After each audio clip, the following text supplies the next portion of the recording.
Hi, this is Geoff Berry, and welcome to the Nature Calling channel, where we aim to deepen connection to the earth and to the spirit of life and to all our kin on this beautiful planet.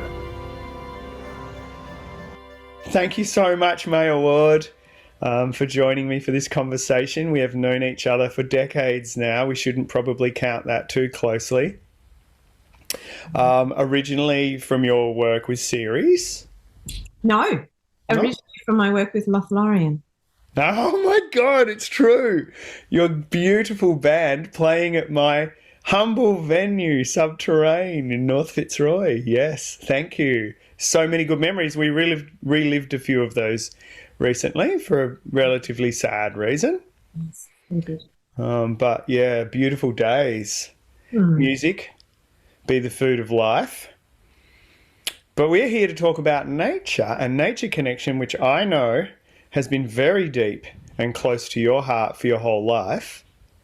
And one of the things that we shared was me coming around to your house and looking at your map for what became your book, The Comfort of Water, but began, I'm sure, as a dream to walk the Yarra River in Melbourne and through Melbourne and right up into the Yarra Ranges. And I would love to hear what inspired you and what you got from that, and just thinking about that theme of how deepening our connection and indeed our relationship with nature gives what it gives us, and why we should continually refocus on it, because it's always something that's, you know, that's difficult for people. We're socialized into built environments, and this was a really big part, I think, of you breaking that down and following a natural environment. So tell us a little bit about what was behind that and what you got out of it. I'd love to say that I actually was socialised unusually for this company. Yeah, that's true. I really was. I had some... Bit of background. Absolutely wild father who... crazy activist, very, very angry, but deeply, deeply heartbroken by the Club of Rome report back in 1970, I think it was, or 71, the year I was born. So he was really desperate to change the course of things for my entire life. And we really lived out of that mix of deep anger and frustration and sadness that he carried, you know, a deeply passionate and engaged person who had a very strong, you know, and I think this came out of his sort of, you know, anarchist socialist leanings to the public realm, and how do we together work to change public life. So I was always very oriented that way, and I've never been orientated around public property or the private property and the sort of the more sort of privatized realms. So that was a really big education. And so from a very young age, we went out planting trees, just wild planting on public land. Great. From the ages of 5, 6, 7, I have. There you were. Of going down to the Merry Creek when it was only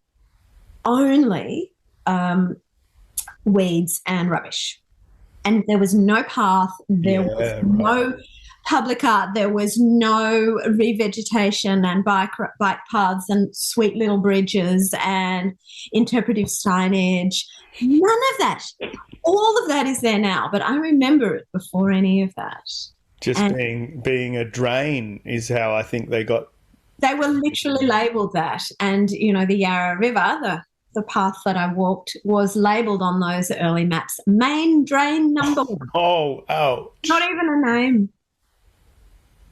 So anyway, I have my family background to really thank and honour as my first elders. And then many, many things came together to draw me to follow rivers. And before I walked the Yarra, I did walk the Merry Creek, a 7-day journey which passed by Ceres Community Environment Park, where I was working in environmental education and events. So my work was all about combining ritual, meaning environmental activism, celebration and sort of really altered state experiences, like beautiful, transportive events to give you a taste of a different way of being. I like it. So you're really bringing in enchantment right away. That was really the core. That was really what we were shooting for all the time. Just being enchanted within nature. Not just nature. It was the combination of people integral, interwoven into being with nature. Yeah, nice. Because this is really a lot of being part of the complications and difficulties that we've had conceptually in our culture, that sense of nature out there, us humans, particularly modern humans, as being a blight on nature, as a almost purely destructive force rather than an important part of making the world sing and be beautiful and be wild and strong and powerful. And that really is a known thing in Indigenous cultures. And it really is enchanted events that actually give you a taste of that way of being, where you and your role and your act, your ritual act, you can feel it. It's a full body thing of, oh, I'm meant to be here. I'm meant to be part of it. And actually this land needs this offering.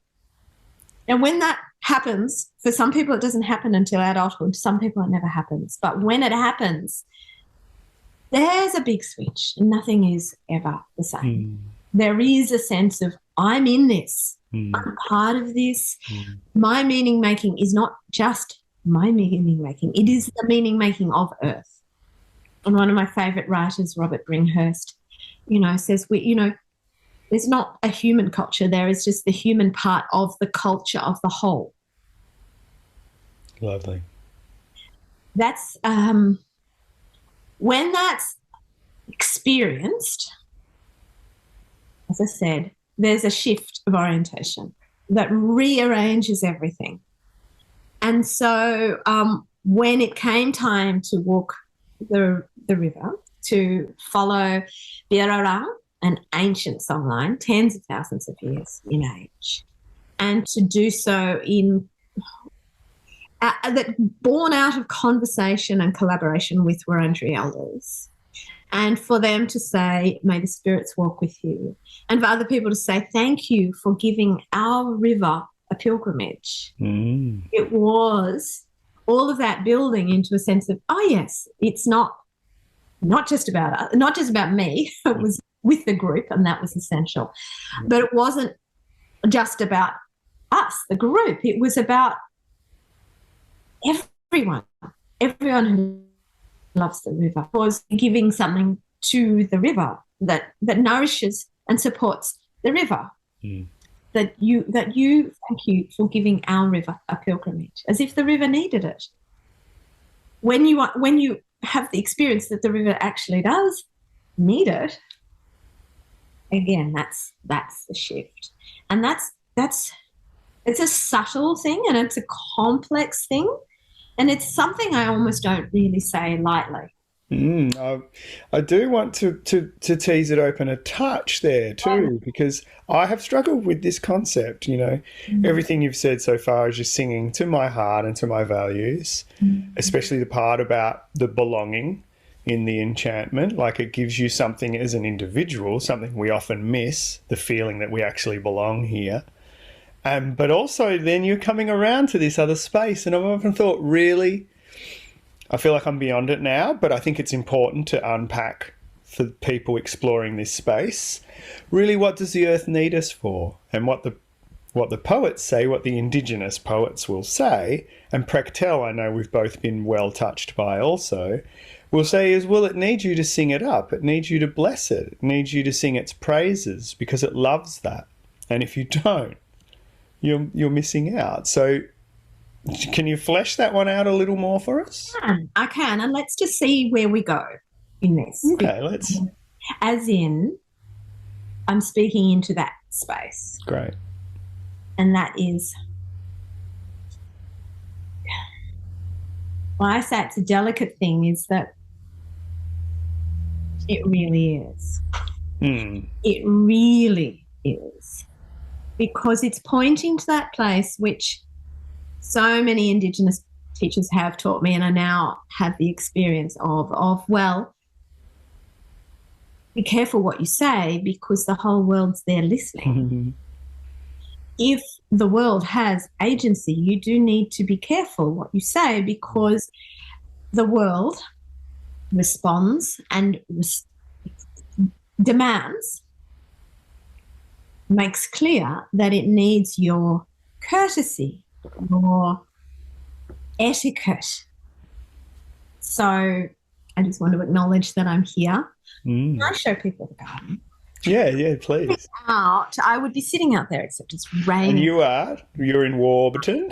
No, I'm not. I am in the share house that my father started in the 1970s, and this is the backyard full jasmine, orchids. You're in Brunny. Yeah, the house you visited plenty of times. I've been there, suburban Brunswick. Lavender, jasmine, wisteria, white waratahs, red waratahs. I want to acknowledge and thank all of you for beauty. And so the way I like to talk about this, well, there's a number of ways, but one way that feels really vital to me is the idea of a human is a concept. It's an idea. The human is only an idea. And it's not a particularly convincing one. Well, there's been problems. To be convinced of it is a problem. We are a process. I've often also said we are a myth because a myth is happy to convince you of anything. It doesn't have to be rational. Sure, but I'm talking very material right now in this particular way of framing. There's a life process happening. It's billions of years old. I am now physically constituted differently. Birrarung water, most of the river water that comes through the taps is the Yarra River from the Upper Yarra Dam. Yeah. I am a little bit more river now. 70% by weight. More than 99% by molecular volume, I am water. You could easily think, you could frame it that I am in a river that just happens to be able to talk about itself. Yes, you may. And it's not, when you get into that level of things, when you fall back into that physically, so dropping into your cells, every single cell, and into every single breath. And I love this. Another shared teacher of ours, John Seed, said, if you don't experience yourself as connected, I invite you to hold your breath for a couple of minutes and let's have a conversation about it. You know, that's so strange because I was just about to mention him because you said we are the river voicing itself. I've slightly rephrased there, but I've been working with some people at the Nulungu Research Centre up in Broome talking about voicing rivers. And someone asked John, what do you do when you get broken down by the fact that all of our environmental activism over decades really hasn't worked? And he says pretty much what you said about the river, about the rainforest. I just remember I am part of the rainforest. I'm just speaking for it and acting for it. I recognise my limits as a human. Yeah. But you mentioned it because of the holding the breath thing, which I love, because people ask me, how do I do ecotherapy in the city? And the first thing I say is, you're breathing, right? I'm literally taking in the gifts of the trees. Literally. Without the plants, no oxygen, no life. Who's to say we are not the out breath of the trees. All of our bodies is from plants in one form, whether they've turned into animals and then human, but all of our food is from plants. Take that back. All of these plants are grown by the sun and by the rain. All of them utterly and completely powered by this life energy pouring down. All of us are reshaped sunlight. All of us, utterly. All the water in us, billions and billions of years old, every single drop on this planet, and I can hear it on my roof now, and it's raining. Every single drop came to Earth on comets and meteors from other exploded suns, which is where all water is made when supernovas go bust. That's when water is made and created, and it floats through the universe. It collects on rocks and it comes here over billions of years. That's how water has got here. So, yeah, reconstituted over and over. So the felt sense, you know, you can talk about this intellectually and it's interesting, but the felt sense of it, when it sort of descends and you go, okay, so here this is. There's this monkey with this frontal cortex and this capacity for thought. But this primate is a made thing, an evolved thing from and of the system of Earth and Sun. Evolved, speaking, but constituted literally of all things. Voice then, conscious self-awareness, a made thing emergent from the system, from the whole. The fact that there is a voice, that there is conscious awareness, an emergent property voiced here at this moment, on this time, which is of the system, of the whole, is life process, voicing itself. To feel into that, you may well need ritual, deep process to take you into that space.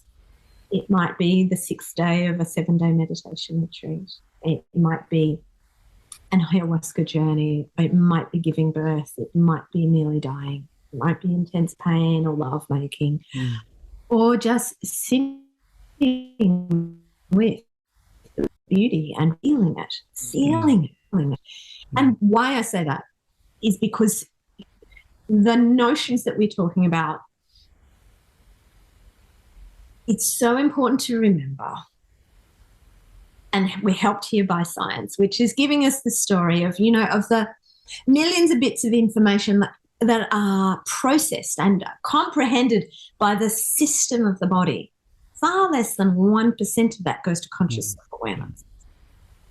But we are not just conscious self-awareness. We're not just this brain. There is the brain in the heart, which is a sense organ in pretty much all cultures. There is also the neural network as complex as a cat's brain in our belly. Cats, I mean, we know how smart cats are. Most cats are smarter than me. So my tummy's smarter than this. Anyway, I won't go there, but whoa. So the feeling state, the state of rapture or enchantment or being blown open is that where you are more in your body and therefore cognizant of more of the information that is actually happening. You are smarter in that sense because you are engaged with something much bigger, which is life having its way with you, life doing itself through you. And conscious self-awareness is this capacity to watch that And to join conscious self-awareness with that, the watching capacity, with the feeling capacity, that's when things get interesting. And that's when things get real. And that's when things change. Because we know ourselves as inseparable. We know ourselves as an evolved things. And we know ourselves as grateful. Gratitude is not an accident. I argue that it's one of the fundamental attitudes that we have, and I guess just like your felt sense and all of that intelligence that you're talking about in nature that we can open to. These are natural states I argue we've just been trained away from them. For me, socialization has taken us away from something that's actually a birthright of every human that ever lived. And part of what I try to do is just to train back, to unlearn with people. Yeah, and I need to do it every single day. Oh, it's reconstituted. Wake up, remember any of this. Yeah. I don't. I wake up, remember, ratty and scatty. I do. And I think it's the trauma of being an animal in profoundly compromised circumstances. Yeah, caged. Because I do feel, one of the very great elders of the environment movement, Thomas Berry, who points out that, we have evolved out of the sort of Neolithic times. We evolved in natural systems of such beauty and complexity that, this little garden is lucky enough to be recreating something of right now. And I look out there and I just, my nervous system's calm. I open, I can feel my heart more. Yeah. Every circumstance that takes us away from that embeddedness in that level of beauty, his supposition was that, we're all traumatized by not being in that. Yeah. And it's not necessarily a trauma that's recognized or measurable.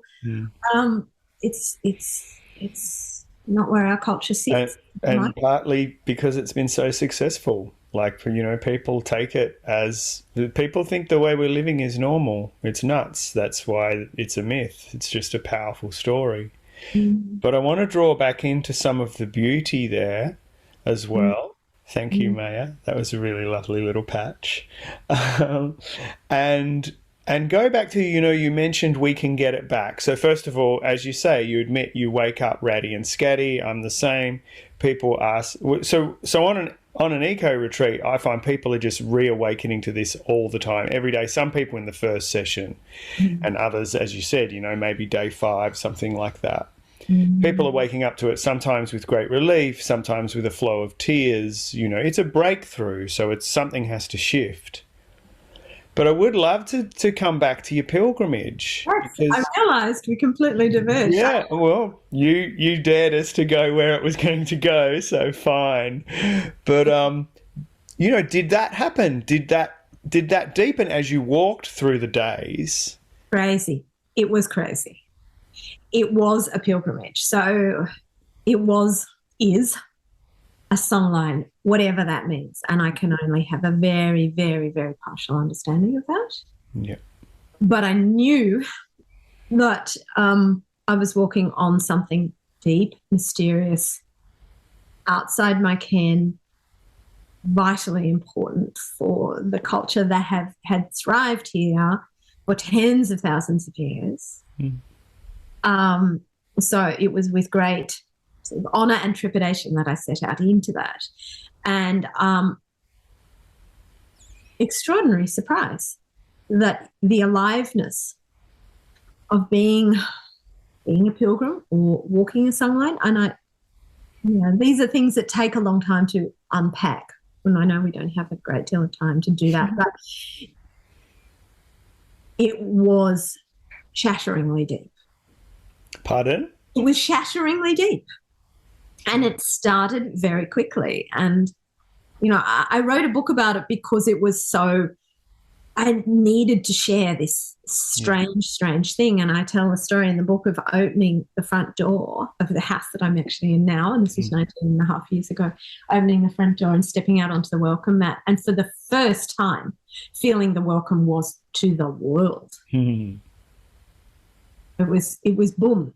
And it was like, oh my God, it's starting already. Something is starting. This was on your way down to start the walk. Yes, literally. It started the first step out, like boom, and suddenly the she oak in the front garden, the yellow gum, the lemon scented gum, they were there, and their branches were waving, and I was like, oh, they're waving at me. It was that sense of, oh, hello, boom. It could have been. One of my elders talks about, the importance of setting up for a ritual is almost 90% of it. He said it's the preparation, the readiness. It had taken years to organise this because there is no path along the river. There is in parts. It was a 3-week journey. We had to get permission from hundreds of people. We had to organise places to stay. We had logistical journeys. We had Aboriginal elders to meet. We had mayors of local municipalities. We were taking groups of school kids along with us. We were meeting friends groups. It was a crazy logistical. It's really big. It emerged out of a work that I was doing with Auntie Joy Murphy-Wandon, a theatre show that we did together, where the theatre director asked us to do this automatic writing exercise, asking us, where are you going? And I was there in the room with Auntie Joy and others, and I just started writing, and I said, to the headwaters. And I wrote the story of walking to the headwaters there in like 10 frenzied minutes. There it was. Out. And it was only when that story was chosen to be part of a theatre show with Auntie Joy, and Joy and I were there together, just the two of us, weaving together the stories of my hopes for the river in the future and her sadness and grief of what has transpired. And it was the weaving of those stories together in a theatre show, and I suddenly realised, this is actually going to happen. This has to happen. Yeah. And Joy said, yes, I give you my blessings. This is Birrarung. Off you go. And so I walked. And, as I said, another Wurundjeri woman saying, may the spirits of the ancestors walk with you, which was an extraordinary and an unlooked-for gift. Huge. But I took it so seriously. I'd worked with Aboriginal people for many years by then, and it was deeply important to me to do the right thing by the First Nations people. And so it was then a more than 3-week journey, walking all day, every day. It's 8 hours a day, sometimes a bit more of walking. Is that your rhythm? Fast walk. All people. No strolling. Together. You can only walk that far if you walk in time because you're so tired. Right. Physical effort. Yep. So, it's many days of walking. It's a trance. It's a trance rhythm. You get into trance. And we walked along the river. We followed the river. We let go of the idea of where do we want to go, and we just followed a very old path where it goes, it leading us. And then this extraordinary thing, the river itself, the river as guide, as teacher, as constant companion, flowing, moving through, moving past, and jumping in and swimming and having to cross over to the other side in pouring rain in the freezing dark, and getting chased by cows and walking through and like a crazy logistical adventure. I have to ask now, I can't remember it being that much of a furious pace. So Did you get moments though when you got the silence, when you got to just listen, to be with the river and really hear it? Yes. Yes. But I mean, it was a bit of a tight balance sometimes of it. But the thing is, being in the rhythmic step is a kind of silence in its way. But definitely there were times. And there were times in the sunshine and just taking off our shoes and having lunch and dancing around in the shallows and literally dancing and playing and, yeah, meeting crazy farmers and just adventures and sitting down and being invited in for tea with the monks at Tarawara Abbey and sitting down to tea with the abbot and like just all sorts of things, and sharing stories with people who'd lived on the river all their lives or whose families had been there for generations and just going, yeah, I love this river. You've mentioned... I love this river. Where does it go? You go, tell me where you get to. So it really was the sense of doing it on behalf of other people and really with the river. With the river. And then, shall I tell you what happened? Shall I tell you the sad story at the end? Yeah, sure. You know, we have to face grief and letting go in so many ways. It should be a part of what we do. This walk came out of such a longing for connection and such a deep sense of the sacred. It really did. And we were walking to the headwaters. And they're far up in the mountains where the tiny little creeks come out crystal clear from the sphagnum moss over the stone, among the snow gums. And we walked and we walked and we walked and we walked. We got to the Upper Yarra Dam. We were walking along. Beautiful, beautiful, sweet little river by then. Quite a small river. And we turned the corner and there, this huge dam wall. The physical impact of that after being with the river was, the way it hit our bodies was so incredible. We all just collapsed on the ground and cried. Like no artifice there, just boom.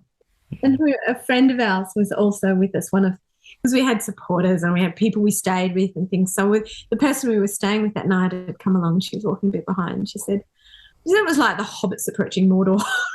Huge big wall and just this tiny little...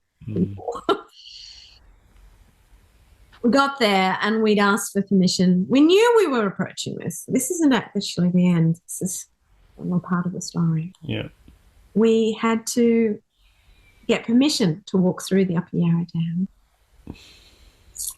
We didn't get permission. We had to go around up to the top of the mountains and then walk down to where the headwaters were, just outside the catchment area, which was off limits, completely off limits to anyone. We wouldn't let us in. We thought surely they'd let us in, but they didn't. So we had to drive. It was really hard to get in the car after 2.5 weeks of just walking. We did. We went up to the top of the mountain. Then we walked down, and we had a day and a half to get there. We walked a day in and then another half day to the place on the map where we went. There's no one source. There's countless sources, but we were aiming for one. We walked for it's about 5 hours to get there. Through these incredible forests, tall, ancient, old growth forests, some of the tallest trees on the planet. Stunning rainforest understory. We walked.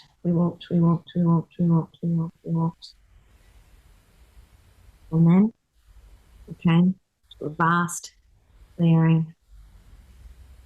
It was a clear cut of the forest, and they burnt it. and it was still smoking. Mm. There was no forest left.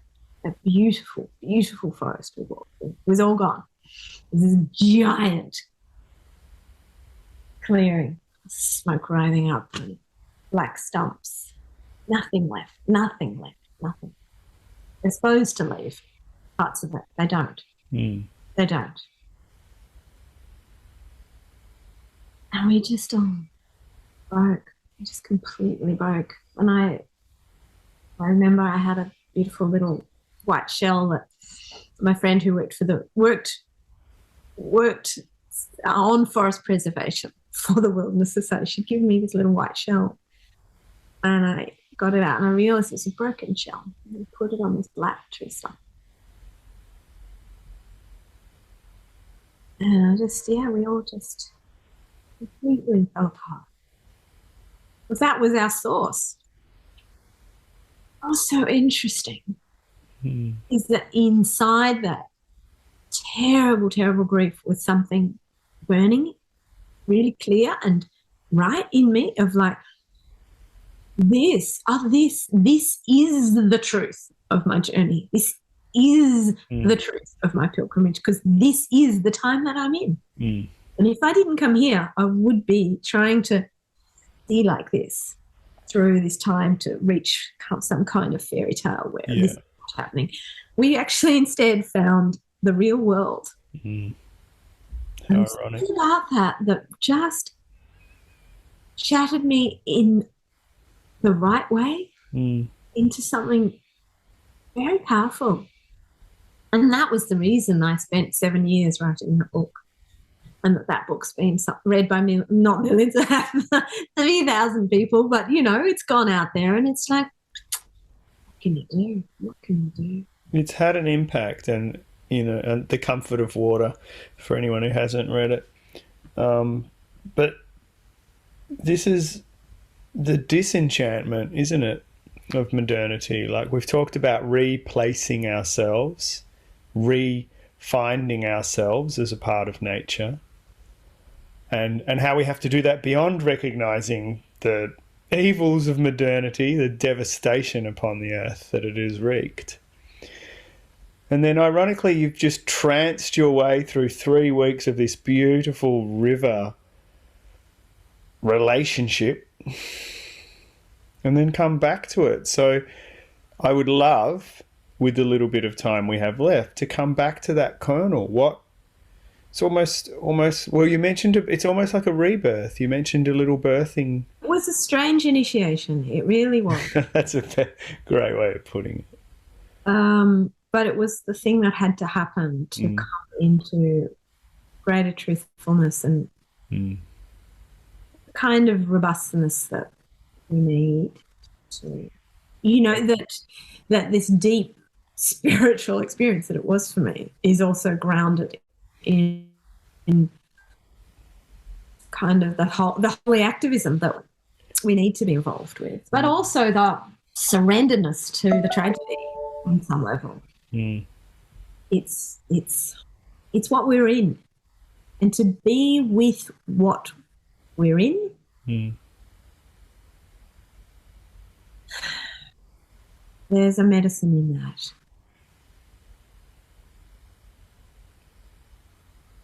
Yeah, and it's led to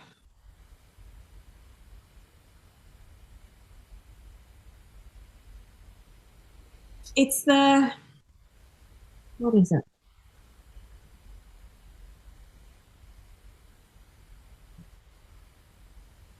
Truth is holy, even if it's painful. And it's mysterious.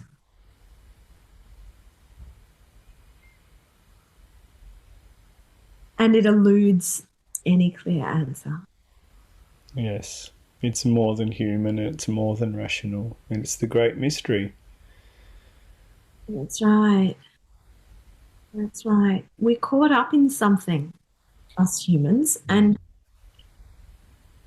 some of the worldviews some of the teachings that I've got from elders that have been most meaningful for me include,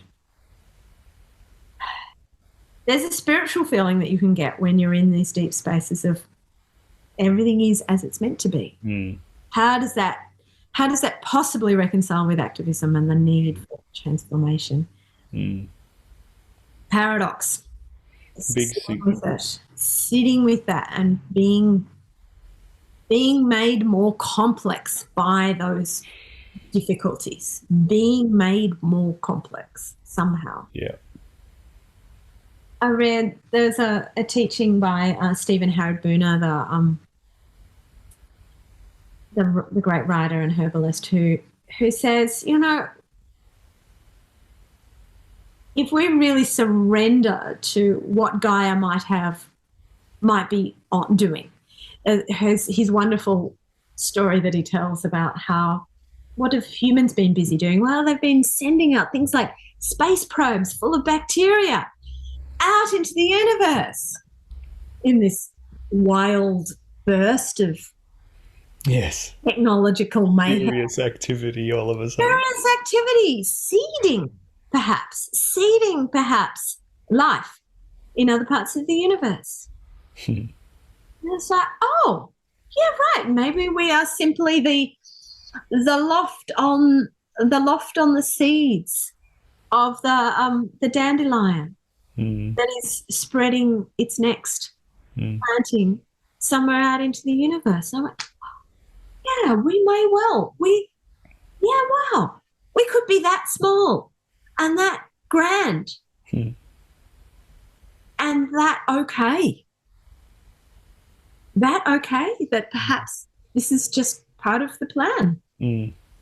Gaia doing what she wants. Yeah. I've definitely been finding a realignment with what I would call cosmic order in surrender. Well, he says that, all of that, and also every instinct we have to make transformation away from destruction is also Gaia's will. Yeah. What if it's all Gaia's will? What if it's all meant to be? And because I've always hated that spiritual thing. Oh, it's all perfect. We've both been environmental activists for decades, so we had to hate it because we had to stand for the fight. That's right. But this kind of nuance it's both and. Yeah. It's like this all perfect and it's all shit. And you find your way through with a kind of humility and paradoxical questioning and curiosity and kindness. Kindness.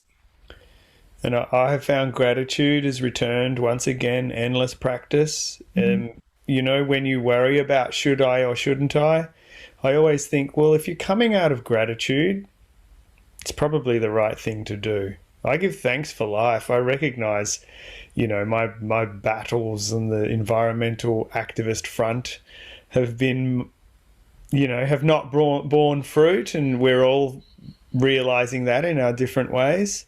So people will say to me, so why bother if we've lost?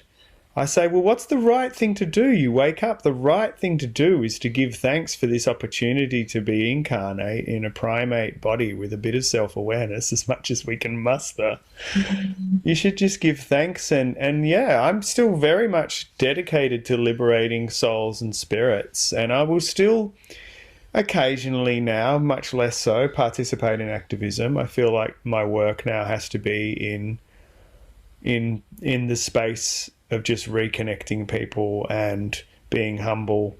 And that's mine too. I'm running a lot of writing groups. We call ourselves the Co-Becoming Practice Community. Nice. And it's altered state writing experience that really trancing into it. It is having the experience of being part of other lives. And it's my favourite thing, and it's really that sounds gorgeous. That's a beautiful place to come around to. I have noticed, and again, it has come up a few times. You really introduced it right from the start, and I notice it all the time on my retreats. I'm like, this is really about you and nature, but every time the actual community of souls, the actual circle of people there becomes so important. Well, this is the thing.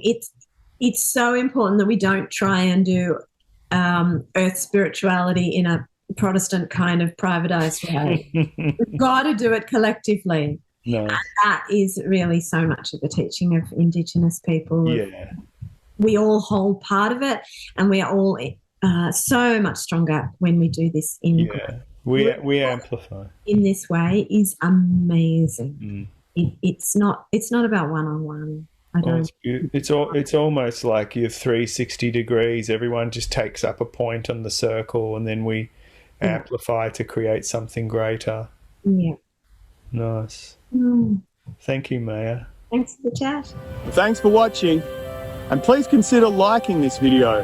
And if you want more content like this, subscribe, and the nature calling bell will toll for you. This is Geoff signing off.